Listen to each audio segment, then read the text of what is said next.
Welcome, boys and girls. Let's take a close-up look at the X100F. But before we take a close-up look at the X100F, I wanted to show you some of my personal additions. Here we have flash Q triggers. Now I can do high-speed sync flash photography with the X100F since it is a leaf shutter camera. Now how unobtrusive is this? That sits there permanently or semi-permanently in your hot shoe. You turn it on right here. It's a radio trigger. Now, I don't know if you know this or not, but you can do high-speed sync flash photography with any damn speed light. Minolta made it, Canon, Nikon, Fuji, anything. Anything. The only issue with the flash Q trigger, now there is a downside to everything, obviously, is you got a tiny little trigger like this. Well, it does run off a watch battery. It runs off the cheapest watch battery that money could buy. I'll post a link below. It's on Robert's camera. It's called the flash Q trigger. It runs off of a 2035 watch battery, the most common, cheapest battery, which is like $2 and something, is that the recycle time, since it is drawing minuscule power from a minuscule battery, is I've timed it since I've used them countless thousands of times, is about 3/4 of a second. So you can't rip up a burst like with the flash Q trigger. You know, you do a shot, then a shot, then a shot. That's plenty fast enough for most people. Let me show you some of the additions. Now, it does not come with a extended shutter release or a shutter release button. You can actually get these off of eBay. There they are right there. It just screws in to your regular threaded release. I recommend those for everybody. Also does not come with, but should come with, unfortunately, one of these, which is a hood.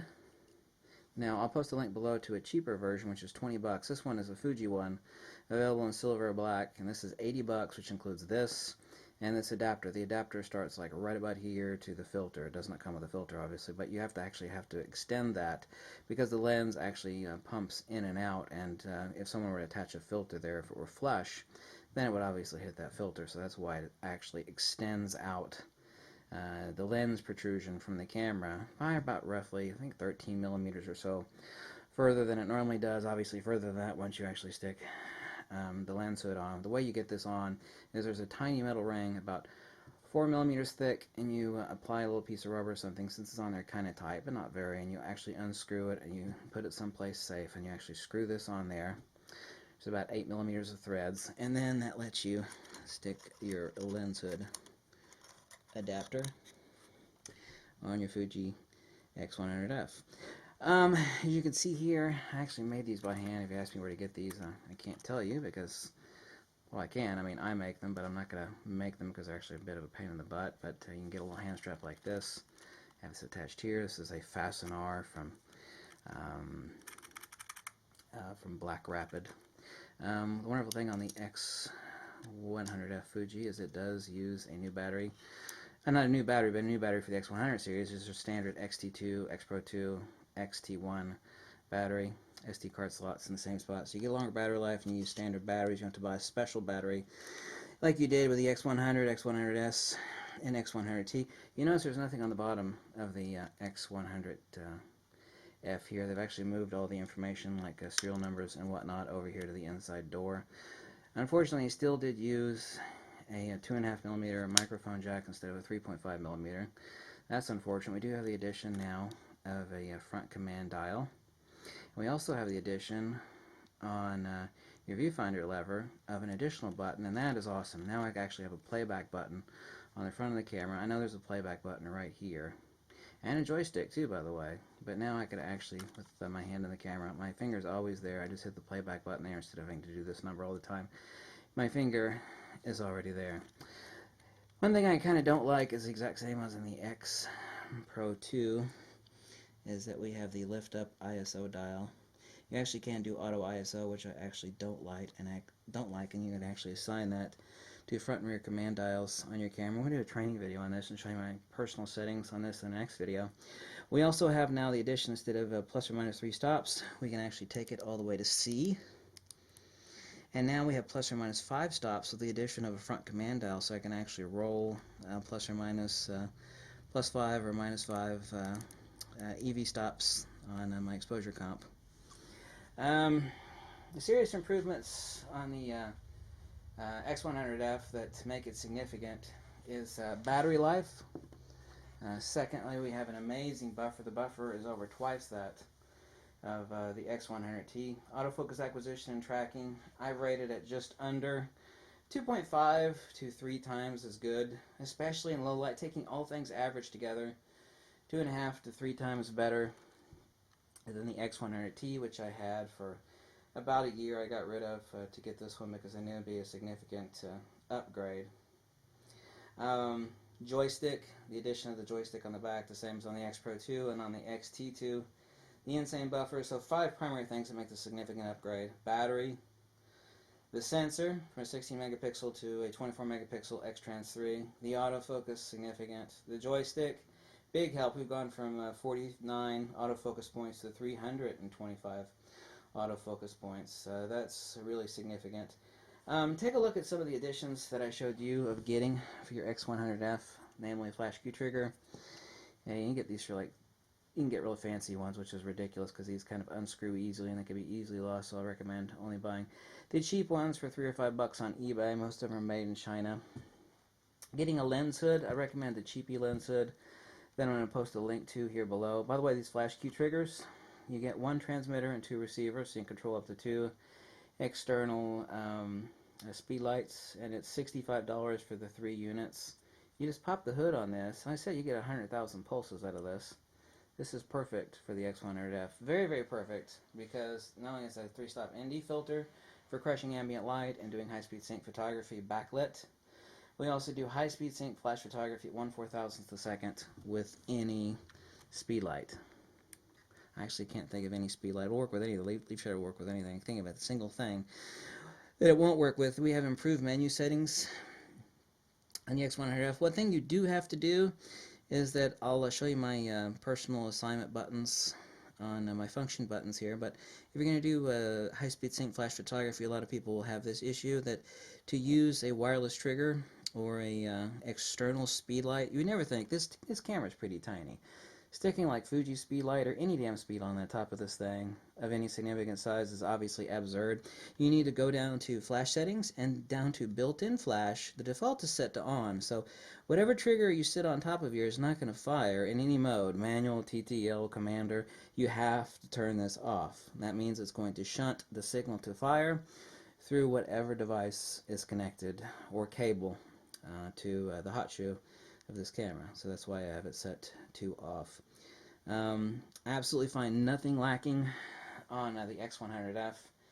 It does not qualify as a moderate upgrade from the X100T, but rather as a significant upgrade. A moderate upgrade was the X100S to the X100T. But this ranks at, you know, a 6 plus, definitely not a 7, but a 6 plus, which makes it a significant upgrade from the X100T. Rather amazing and shocking to me. I knew the autofocus would be better, but some things that actually people hadn't been reporting on in the pre-production models was the fact that my most beloved feature is that actually the same thing I have on Nikon, same thing I do on the XT2, is actually reassigning. Now, I mean, this didn't even exist as an option on the X100T. Now I can actually assign, which I have done, assign this as to the playback button on my front function button here, actually my lever button. Sensor, I mean, I knew it was going to be an XT2 sensor, obviously. Exact same 23mm f2 lens, which there's no need, there's no need to reinvent the goddamn wheel. A lot of people didn't know what the hell they were talking about. Like, oh, I can't believe they're using the same damn lens. I mean, they use that all the way down the line. Yeah, there's nothing to improve on it. All the people that wanted touch screens, they're totally crazy. That would have been a power sucker. It would have been a design issue, accordingly, as I've been told. But it didn't need an improvement on the damn lens. The joystick, of course, I knew would be there. The buffer, what was really shocking to me. I can actually rip them off. The old one, I don't shoot JPEGs, but as an example, 25 JPEGs at 6 frames per second. With this one, we have 60 JPEGs. 60 JPEGs at 8 frames per second. So the buffer clears, so it's only faster, but the buffer clears over twice as fast. There is no grip for this yet, but it is coming. One of the detachable grips with an extended palm swell. So that is coming. Another significant improvement that was a serious cock-up on the X100T is that the on-off switch extended too far out here, so you couldn't stick this thing in your jacket, or you'd actually be walking around and turning this thing off and on, and that's no bueno. No dice, no good. They fixed that, thank God. What they did screw up is stuck the Q button right here. So instead of actually sticking your thumb back here, because you're always going to be... I don't have, giant ape thumbs or something like that. I mean, I can imagine what some, corn husker with big, gigantic ape thumbs is going to do that is going to hit this Q. He sticks his hand back here anywhere, it's going to hit the Q button. They should have moved this over a little bit and stuck the Q button right up there. That way you would have had a perfect area to rest your thumb. So this is a serious cock-up, as the Brits say, or screw-up by a Fuji, sticking that damn Q button right there. So instead of sitting your thumb pad back here like this, you're going to have to do it like this. You're going to have to use the tip of your thumb, which I don't find comfortable, and is counterintuitive to what you would natively do, where you grab something, you do this number. I mean, how anybody grabs something like this. So now instead of grabbing it like this, I got to grab it like this. Otherwise, if I grab it like this, I'm going to hit the Q button. So that was a FUBAR by Fuji. Any other FUBARs on this particular thing? Yeah, 2.5mm jack. They should have went with the 3.5mm jack, but who gives a damn? Okay? This is a street/candid camera. Okay? This is not for making movies on.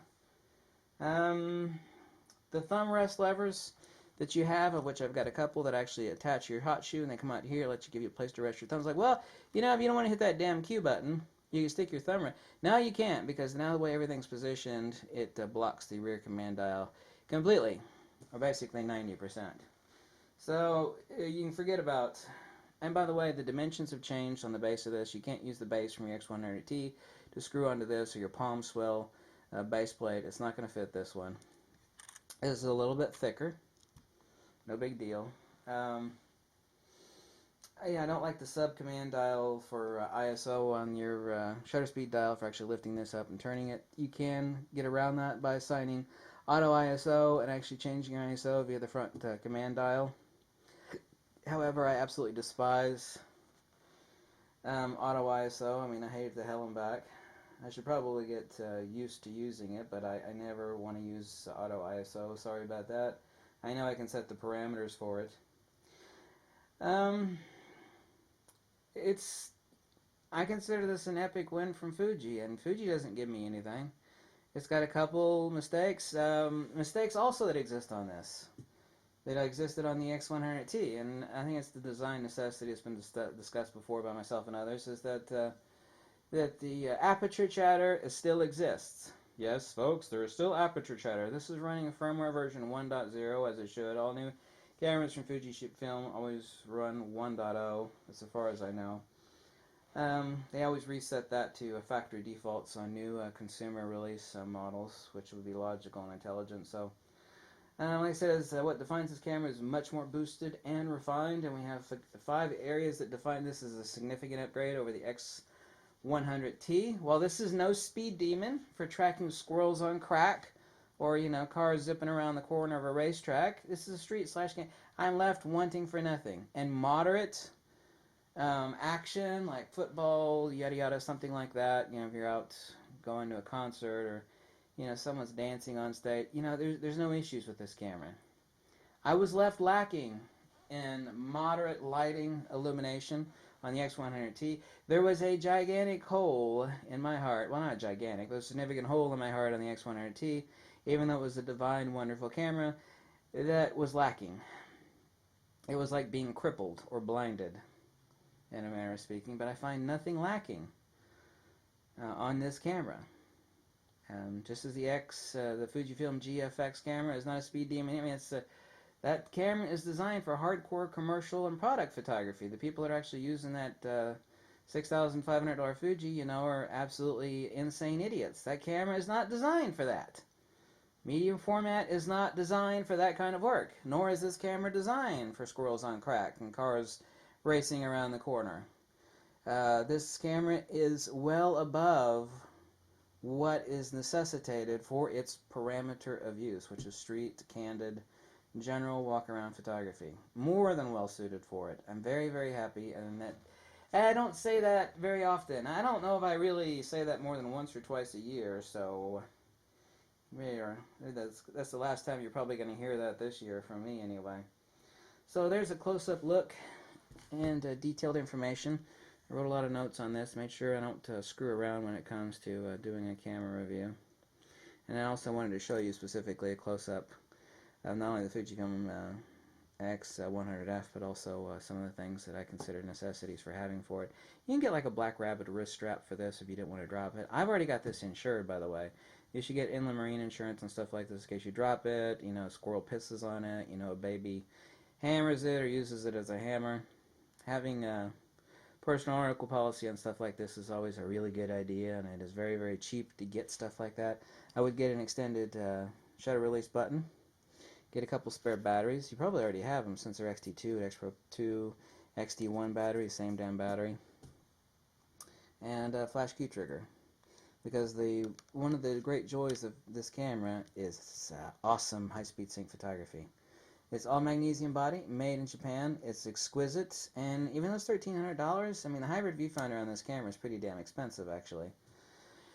But compared to a damn Leica digital, I mean, this is hell and gone superior to anything Leica has for digital.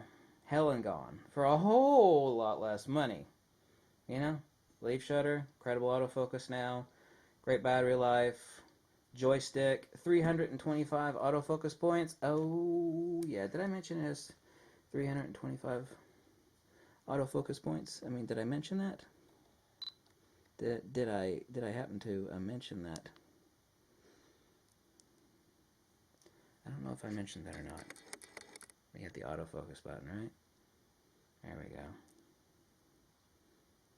Check out the next video, and I'm going to show you what I've done for my personal settings to make this thing easier to use, and also assigning your quick button, your quick menu button. And of course, you can set yours however you want, but I want to give you some suggestions, okay? Thank you so much for watching, and I'll catch you later. If you like this video, you could drop a buck or two, or you could tell me to jump off a cliff. Whatever makes you happy, happy, happy. Thank you for watching. Catch you later. Bye.